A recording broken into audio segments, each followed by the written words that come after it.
ও আমার একটা হৃৎপিণ্ড, সেটাই আল্লাহ নিয়ে গেছে। পরশুদিন বলছে, বাবা আমার একটা বরকা কিনে দাও। আমার স্যান্ডেলটা দেখে 3 বছর পুরাতন ছেঁড়া, কিন্তু আমি আমার স্যান্ডেলটা পাল্টাই না, সেলাই করে নেই, কিন্তু আমার বাচ্চাদেরকে আমি কষ্ট পেতে দেই না। শুধু একবার বলছে, বাবা লেসে খাবো। আমার মেয়ের মোবাইলে আমার নাম হলো 500 ছবি আছে। আমি এখনো সাহস পাইনি আমার মেয়ের একটা ছবি বের করে দেখতে। আমার সেই সাহস নাই।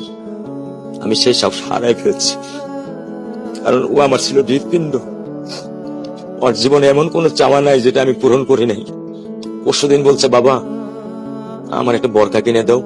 আমার চাচতো ভাই বললো, ভাই ইসলামপুর থেকে 300-400 টাকা পাওয়া যায়।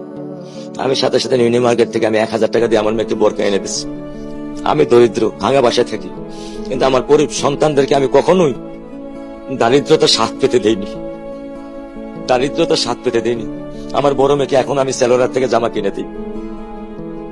আমার স্যান্ডেলটা দেখেন 3 বছর পুরাতন ছেঁড়া, কিন্তু আমি আমার স্যান্ডেলটা পাল্টাই না, সেলাই করে নেই, কিন্তু আমার বাচ্চাদেরকে আমি কষ্ট পেতে দেই না। শুধু একবার বলছে, বাবা লেসে খাবো। আমি 1 মিনিটও দেরি করিনি, 1 মিনিটও আমি দেরি করিনি। ও আমার একটা হৃৎপিণ্ড, সেটাই আল্লাহ নিয়ে গেছে। আলহামদুলিল্লাহ, শুকরিয়া, আল্লাহ দিছে, আল্লাহ নিয়ে গেছে। আমার কোনো কষ্ট নেই। আমি তো চাইলে পারতাম না, অনেক দম্পতি আছে যাদের সন্তান নেই। আল্লাহ দিছে, আল্লাহ নিয়ে গেছে। আমি আলহামদুলিল্লাহ করি আল্লাহ গেছে। আমার কোনো কষ্ট নেই, আমার কোনো কষ্ট নেই।